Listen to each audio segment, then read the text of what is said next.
Hey, what's going on YouTube? This is Lisa Renee TV. If it's your first time watching, please click that subscribe button and click that like button if you like this video. Today, I'm talking about something very sad, unfortunate. Hurricane Sandy. Hurricane Sandy is a big storm that everybody has been talking about. I'm in Chicago, but and it's not affecting me, but it's been affecting a lot of people on the East Coast, like New York, New Jersey, Atlantic City. I think Virginia. It's just on the East Coast. Period. And I think Washington D.C. or something like that, if I'm not mistaken. So if I'm wrong, correct me. But yeah. It's been really horrible just hearing about it in the news and just seeing so many people displaced. What it reminds us all of is Hurricane Katrina and also like the tsunami that was in Thailand a few years ago. And Hurricane Katrina was like, wow, I think I was still in high school. I hadn't graduated yet from high school. It was like years ago. But yeah, and Hurricane Katrina was definitely a huge deal. And now you have Hurricane Sandy. It's been really hard, on the residents there. Some people managed to get out, and then you have other people who end up kind of stuck there, and so they have to try to, fight to survive by getting as much food as they can that won't perish. Try to get as much water as they can to try to just fight through. Now in New York, they started rebuilding on this past Tuesday. They started rebuilding stuff.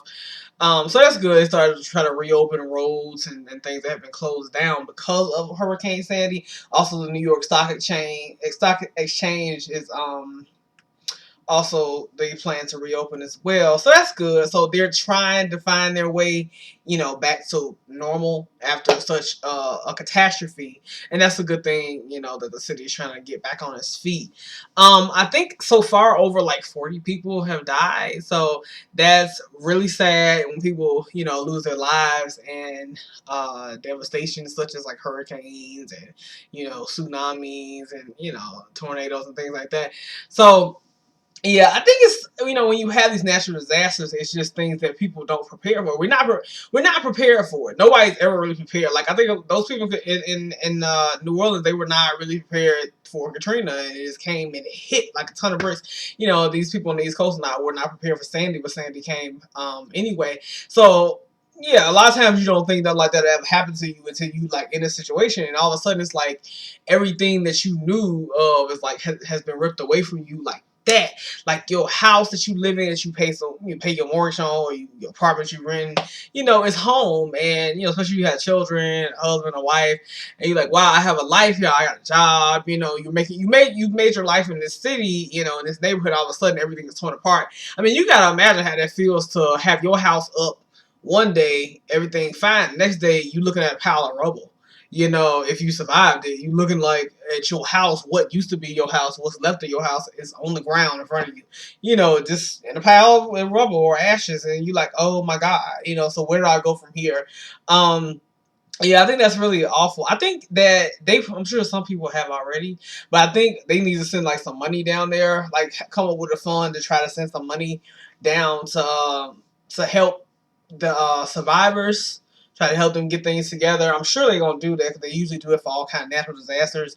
Like we send money from our city and just all over. Anybody who's not affected, they send money out. So I think they definitely need to try to send some money their way, to try to help them out, because yeah, it's very, very devastating. So let's send our prayers out to them and just hope that everything works out, and that slowly but surely, I know it'll take a long time, but they'll be able to get their lives back together. I think New Orleans has done an excellent job in trying to get stuff back to normal. They're not totally 100% either, and that was like years ago.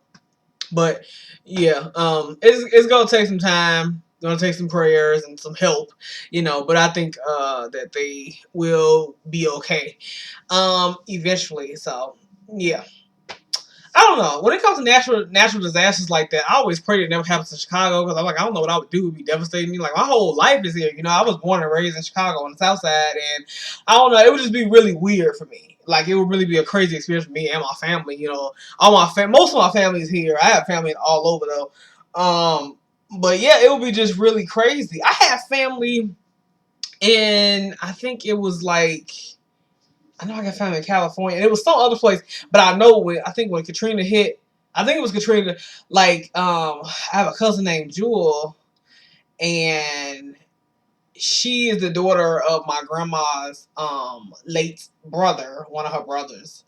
Yeah, so okay, so that's my cousin. She has 2 kids, and so my grandma had called them and told them get out of there, get out of there. You know, she didn't want them to get hurt, so they left. They were able to get out of town. So I was happy they that's your family, so you don't want to see your family in devastation. So I was so happy that they were able to get out of there in time enough, But I don't know. It just kind of makes you wonder. Like, it scares me. I hope it don't happen because we got Lake Michigan here in Chicago, and just imagine if Lake Michigan were to just like flood, and I mean we would be messed up. That lake stretch out pretty far. And for those of you who never been to Chicago, come visit. By the way, why not? Plan that for your next year's summer vacation. Yeah, we're a great city, but yeah, it was just crazy. I'm like, I hope to God I never go through that because you gotta imagine how that is. I always wonder like. Wow. And like since I'm a Jesus person, I love the Lord. Like I always, not that I'm questioning him, but I just be wondering like what was the purpose of that, and what is that going to do now that you sent this hurricane, and I don't know. I just wonder. That's all. Yeah, I'm just pretty curious. Okay, but anyway. Moving on to more sad news. I'm sorry, y'all. Y'all like, dang, you hitting us with all the depressing stuff today, Lisa. Well, hey, it's got to be talked about, good or bad. Okay. There is this lady. She's a babysitter. She's babysitting these 2 kids in Naperville. Naperville is a suburb of my city. It's like a south suburb. Okay, so this lady was she's babysitting a 7-year-old boy and his 5-year-old sister. And she's babysitting them, and she gets a call or something about her father died. Her father lived in Poland, and he died. And so she calls her husband, and she was pissed off about it. She was saying, I want to go back and live there or go back there. And he didn't want her to go. So she was really angry about that. And then all of a sudden, she like turned her rage on the kids. She took them to church, and then she said she was afraid that demons were going to attack the kids or going to get the kids. So she already sounded like she a little cuckoo up here, like she losing her damn mind, or then lost her damn mind, because then she kills them. She stabs a 7-year-old boy and a 5-year-old girl. She stabbed them. I was like, are you effing serious? Like, bitch, really? You stabbed 2 little babies talking about something. I thought the demons was gonna get them. I mean, you gotta be out of your mind. Like, seriously, we got some troubled people in this world, y'all. I mean, seriously, that was crazy. And I don't like when people kill children. I don't like when people kill anybody. When it comes to kids, I mean, just like, wow, really? Like, you kill a kid? Like, that's a child, a baby, 7 years old, 5 years old, it's not even a long life at all.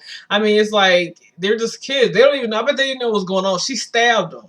I think the little boy was like on the bed, and then the girl was on the floor somewhere. But she just like stabbed him multiple times. And I was like, are you serious? It was like, it's a lot of this stuff I be hearing in the media and the news sometimes, you guys. And I am a part of the media because I'm a journalist. Right now, I'm a journalism major at Columbia College in Chicago, and I'm getting ready to graduate this December. Yay, me! But, yeah. So, yeah, I'm in journalism, so I know I'm probably going to be covering some devastating stories, So I was covering a lot of stuff, but I'm sure I'll be covering some crazy stuff. But I don't know. It doesn't make any sense. Like, when I hear stuff like that, it don't sound right. It always sounds like something that you hear in a horror movie. Like, you killed a kid? I never understand it. Like, it always throw me for a loop. I'll be like, I don't get it. I don't understand, what could possibly, possess someone to do that, to children or to anybody. Here's the thing I'm going to say about mental illness. Okay, mental illness is a real thing, and it's a serious thing, and I think that we should not overlook it or judge it, but I think you need to acknowledge it and to, if you got a family member who say off the wall stuff, talking about demons coming to get me, or the people in my head is talking to me and they telling me to choke you, or what. You know, if you got an off the wall kind of family member that's real eccentric, and they really eccentric, you know, like really weird, and it's like if you have that, then you need to like get them some help. If they're not getting help already, you need to make sure they're getting help, because you know, you don't want it. And I'm not saying that to stigmatize mentally ill people, because I think they're stigmatized enough. I'm not saying that mentally ill people are dangerous. No, a lot of the time they're not, but you never know. You know what I'm saying? Like, you never know what's going on with somebody. So, yeah, you need to kind of watch out for, you know, family members who you feel like they may have a little something, a little off up there. You know, something is not right. You know, so, yeah, it's important. You have to kind of, you know, that's how you gotta protect yourself, and, you know, protect your family, and, you know, things like that. But anyway, I said all that to say I'm tired of hearing devastating stuff in the news. I'm tired of hearing this. I'm like, what kind of world are we living in? You know, like, it just doesn't make any sense. Like, stuff that's happening now is like never would happen years ago. You know, it was rare that like we had stuff like that. Now today you hear about it so often. People getting murdered and hurt, and I don't know. I don't know. It's gotten kind of out of hand, I would say. So yeah. All right. Well, I'm going to let you all go. Let you get back to your day. I want to thank you for tuning in and watching this video. I appreciate any comments. Please leave your comments. I love to hear what you think. Yes, I do get back to you. I will respond to you. So yeah, just, you know, drop me a comment below and let me know what you thought of the video, and also like let me know your personal viewpoints. So if you have any personal experiences you want to share, I love that. I love stories and things like that. So please share with me. You know, please let me know what's going on with you. Okay, well, I should be back pretty soon with another video after I upload these two, but it takes a little while. It takes some time to upload. It takes like, oh my god, forever. So anyway, I'll be back with another video. But anyway, until then, I will see you guys later. Smooches, and thanks for tuning in. Bye.